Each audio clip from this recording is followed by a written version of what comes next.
ഞാൻ അന്വേഷിച്ച് നടക്കുന്ന മാടമ്പിള്ളിയിലെ യഥാർത്ഥ മനോരോഗി എന്റെ അടുത്ത് നിൽക്കുന്ന ഗംഗയാണെന്ന്. ഒരു പൊട പൊളിച്ചപ്പോ തുള്ളിക്കളിക്കുന്ന കുഞ്ഞുപുഴു, തുള്ളിക്കളിക്കുന്ന കുഞ്ഞുപുഴു, പൊടക്കകത്തുള്ള പുഴുക്കളങ്ങനെ കളികളായി, ചിരികളായി, വിളികളായി.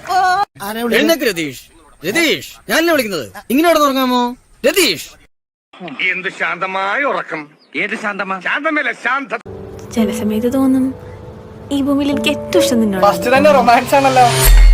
കണ്ടോ, വലിയ പണക്കാരാന്ന് തോന്നുന്നു. എന്തൊരു തീറ്റ അതിന്. അയ്യോ, ഭയങ്കരം തന്നെ.